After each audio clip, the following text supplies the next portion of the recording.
ST reserved నియోజకవర్గం అయినా కూడా అక్కడ ఎమ్మెల్యే రిజర్వ్ గాని ఉండాల్సి వస్తోందట. ప్రభుత్వం ఏదైనా పరిపాలన మాత్రం మా చేతుల్లోనే ఉండాలని అక్కడ పెత్తందారులు ఎమ్మెల్యేపై పైచేయి సాధించేందుకు చూస్తున్నారట. అక్కడ గిరిజన ఎమ్మెల్యే ఉన్నా కూడా పెత్తనం అంతా ఆ పెత్తందారులకేనట. అసెంతకి ఎవరా ఎమ్మెల్యే? ఆయనపై పెత్తనం చెలాయిస్తున్న నేతలెవరు? ఎమ్మెల్యే కుటుంబాన్ని రోడ్డుపైకి లాగుదామని వేసిన ప్లాన్ అడ్డం తిరిగినట్టేనా? ఈ స్టోరీలో చూద్దాం. ఏపీలో కూటమి ప్రభంజనంలో ఘన విజయం సాధించిన పోలవరం ఎమ్మెల్యే చిర్రి బాలరాజును సొంత పార్టీలోనే కొందరు పెత్తందారులు ఊపిరి ఆడకుండా చేస్తున్నారట. గతంలో 100 కోట్ల అవినీతి ఆరోపణల దగ్గర మొదలైన రాజకీయం ఇప్పుడు పార్టీ ఇన్ఛార్జ్ పదవి కోసం ఎమ్మెల్యే పరువు తీసే స్థాయికి దిగజారింది. ఎస్టీ రిజర్వ్డ్ నియోజకవర్గంలో పెత్తందారీ కుతంత్రాలంటూ గిరిజన ఎమ్మెల్యే తాజాగా చేసిన వ్యాఖ్యలతో రాష్ట్ర వ్యాప్తంగా చర్చకు జరుగుతుంది. పోలవరం పాలిటిక్స్లో ఏ పార్టీ ఎమ్మెల్యే అధికారంలో ఉన్నా దొరల పాలనకు సలాం కొట్టకపోతే ఆ ఎమ్మెల్యేకు గండి తప్పదా అంటే అవుననే సంకేతాలు ఇప్పుడు బలంగా వినిపిస్తున్నాయి. నియోజకవర్గం ఎస్టీ రిజర్వ్డ్ అయినప్పటికీ అక్కడ ఎవరికి ఎమ్మెల్యే టికెట్ ఇవ్వాలి, ఎవరికి ఆయా పార్టీల్లో మండల అధ్యక్షుల పదవులు ఇవ్వాలి, అంతెందుకు ఎమ్మెల్యే ఏ ఫైల్ మీద సంతకం పెట్టాలి, ఏది తిరస్కరించాలి అనేది డిసైడ్ చేసేది గిరిజనేతర శక్తులే అనేది బహిరంగ రహస్యమే. అయితే తానా అంటే తందానా అనే నేతలు ఉన్నంతకాలం బాగానే జరిగింది.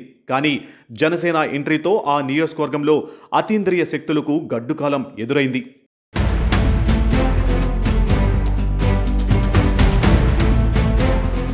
ప్రశ్నించే పార్టీ అంటూ ప్రజల్లోంచి పుట్టుకొచ్చిన జనసేన పార్టీలో అధినేత పవన్ కళ్యాణ్ గత ఎన్నికల్లో 40 సీట్లు తీసుకునే అవకాశం ఉన్నా గెలుపు గుర్రాలను మాత్రమే రంగంలోకి దింపి జనసేన ముద్ర ఎలా ఉండాలో తెలిసేలా పరిపాలన ఉండాలంటూ తమ ఎమ్మెల్యేలను ప్రజాక్షేత్రంలో దింపారు.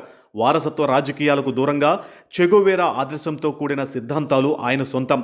పవన్ ఆశయాలకు విరుద్ధంగా పోలవరంలో పాలన గాడి తప్పుతుందనో ఏమో గాని సారుకు గులాం కొట్టేందుకు పోలవరం జనసేన ఎమ్మెల్యే చిర్రి బాలరాజు వ్యతిరేకించారు. అక్కడే కథ అడ్డం తిరిగింది. పెద్ద దొరకు గౌరవం ఇవ్వలేదనో, చిన్నసారు ఆజ్ఞను లెక్క చేయలేదనో గాని ఎమ్మెల్యేకు చెక్ పెట్టాలంటూ నియోజకవర్గంలో హుకుం జారీ చేశారట అక్కడి పెద్దలు. ఎమ్మెల్యే నిర్వహించే సమావేశాలకు ఎవరూ వెళ్లొద్దంటూ ఆదేశాలు ఇవ్వడమే కాకుండా గీత దాటి వెళ్లిన వారి సంగతి చూస్తామంటూ గిరిజన గూడెంలో దొరల హవా చూపించారు. మొదట్లో 100 కోట్ల స్కామ్ అంటూ ఎమ్మెల్యేపై చేసిన ప్రచారంలో ఆ పెద్దాయనను కూడా ఇరికించడం, ఆయన చెప్తే నిజమేనేమో అనేలా సొంత కూటమి వారితో ప్రచారం చేయించడంతో అప్పుడే లీకు వీరుల ఆట కట్టించి ఉంటే ఇంత తెగింపు ఉండేది కాదని చిర్రి బాలరాజు వర్గం గుర్రుమంటుంది. ఇంతటితో ఆగని కుట్రలు ఎమ్మెల్యే వ్యక్తిగత విషయాలను, కుటుంబాన్ని కూడా లాగడంతో చిర్రెత్తుకొచ్చిన చిర్రి బాలరాజు గత 2 ఏళ్లుగా లోలోన దాచుకున్న కోపాన్ని అగ్నిపర్వతం బద్దలై లావా ఎగసిపడినట్లు ఫైర్, ఐఆమ్ ది ఫైర్ అంటూ ఆగ్రహం వ్యక్తం చేశారు. పోలవరం నియోజకవర్గంలో ఒక ఎమ్మెల్యే ఇలా పెత్తందారులను ఎదిరించిన దాఖలాలు లేవు. ఇప్పుడు చిర్రి బాలరాజు ఎపిసోడ్తో ఏజెన్సీ ప్రాంతం మొత్తం ఇదే వార్త రీసౌండ్ వచ్చేలా వినిపిస్తుంది.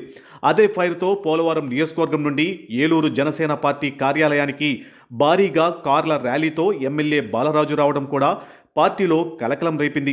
అంతేకాదు ఇక నుంచి దొరల పాలనకు విముక్తి కల్పిస్తానని, ఎమ్మెల్యేగా గెలిచిన తరువాత 2 ఏళ్లలో పోలవరంను అభివృద్ధి చేసి చూపించానని, రాబోయే స్థానిక సంస్థల ఎన్నికల్లో నేను నిలబెట్టిన వ్యక్తి గెలవకపోతే నా పేరు చిర్రి బాలరాజు కాదంటూ చేసిన బహిరంగ సవాల్ ఇప్పుడు చర్చనీయాంశంగా మారింది.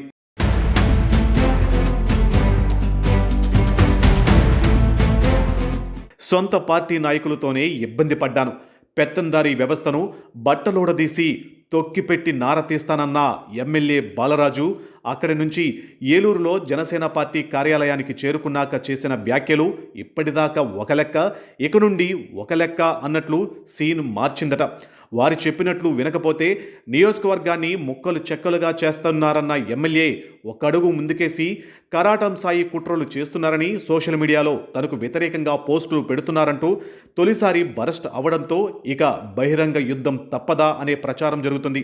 దీంతో తన అనుచరగణాన్ని సిద్ధం చేసుకున్న ప్రత్యర్థులు ఎమ్మెల్యేపై వరుసపెట్టి ఫిర్యాదులు చేస్తున్నారు. జనసేన పార్టీ సారథుల ఎంపిక ప్రక్రియ జరుగుతున్న సమయంలోనే పోలవరం నియోజకవర్గంలో తాము పదవులు ఇప్పించిన వారితో, పనులు అవసరం ఉన్న వారితో, త్వరలో పదవులు కావాల్సిన వారితో అనే తేడా లేకుండా నయానో భయానో వారి దరఖాస్తులపై ఎమ్మెల్యేకు వ్యతిరేకంగా ఫిర్యాదులు రాశారట. పార్లమెంటు పరిశీలకుడు రాజానగరం ఎమ్మెల్యే బత్తుల రామకృష్ణకు ఇచ్చిన దరఖాస్తుల్లో జన సైనికులు పార్టీ పరువు ప్రతిష్ట గురించి ఆలోచించకుండా సొంత పార్టీ ఎమ్మెల్యేకు వ్యతిరేకంగా రాతలు రాయడంతో ఈ విషయం తెలుసుకున్న ఎమ్మెల్యే చిర్రి బాలరాజు మరోసారి ఏలూరు వచ్చి పార్టీలో జరుగుతున్న చీలికలపై చీలికలు తెస్తున్న వారిపై మండిపడ్డారు. ఎస్టీ నియోజకవర్గంలో ఎమ్మెల్యేగా ఉండలేకపోవడంతో అధికార పార్టీలో ఇన్ఛార్జిగా ఉండేందుకు వేస్తున్న ఎత్తుగడలే అనే టాక్ వినిపిస్తుంది. ఇక అధిష్టానం దగ్గరే తేల్చుకుందాం, నువ్వా నేనా అన్నట్లుగా ఇప్పుడు జనసేనలో నేతల మధ్య రాజకీయం రసవత్తరంగా మారింది. ఇప్పటి వరకు ప్రత్యర్థులకు చెర్రి బాలరాజు కుటుంబ వ్యవహారం ఆయుధంగా మారింది. కానీ జనసేనాని పవన్ సూచనతో కుటుంబ గొడవలు సద్దుమణగడంతో ఎమ్మెల్యేకు మద్దతుగా ఆయన భార్య జ్యోతి కరుడ రంగంలోకి దిగారు. తన భర్తకు తనకు ఎలాంటి విభేదాలు లేవని, తన భర్తపై కుట్రతో తాము ఎస్టీలు అనే చిన్న చూపుతో తప్పుడు ప్రచారాలు చేస్తున్న వారిపై చర్యలు తీసుకోవాలని పోలీసులకు ఫిర్యాదు చేయడంతో ఇప్పుడు కథ అడ్డం తిరిగినట్లయింది. నా జోలికి కానీ నా భర్త జోలికి కానీ ఎవరైనా వస్తే సహించేది లేదంటూ ఏపూరి సతీష్ అనే వ్యక్తిపై పోలీసులకు ఫిర్యాదు చేయడంతో సీన్ మొత్తం రివర్స్ అయింది.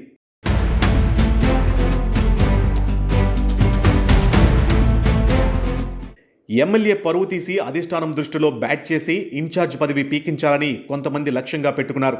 సాధారణంగా విపక్షాలు చేసే ఇలాంటి ఆరోపణలను అదే పార్టీలోని కొంతమంది నేతలు చేస్తూ ఉండడంతో పోలవరంలో జనసేన కుక్కలు చింపిన విస్తరలా తయారైందనే విమర్శలు గట్టిగానే వినిపిస్తున్నాయి.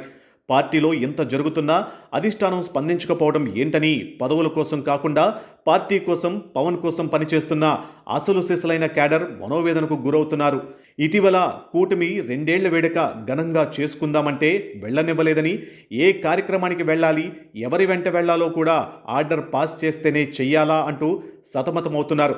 మరి ఇప్పటికైనా జనసేన అధిష్టానం డిప్యూటీ సీఎం పవన్ పోలవరంలో సాగుతున్న ఈ పెత్తందారుల అణిచివేత రాజకీయంపై కఠిన నిర్ణయం తీసుకుంటారా? ఎమ్మెల్యే బాలరాజుకు అండగా నిలిచి కుట్రదారులకు చెక్ పెడతారా, లేక పెద్దల పాలనకే సలాం అంటారా అనేది పెరుమాళ్లకే ఎరుక.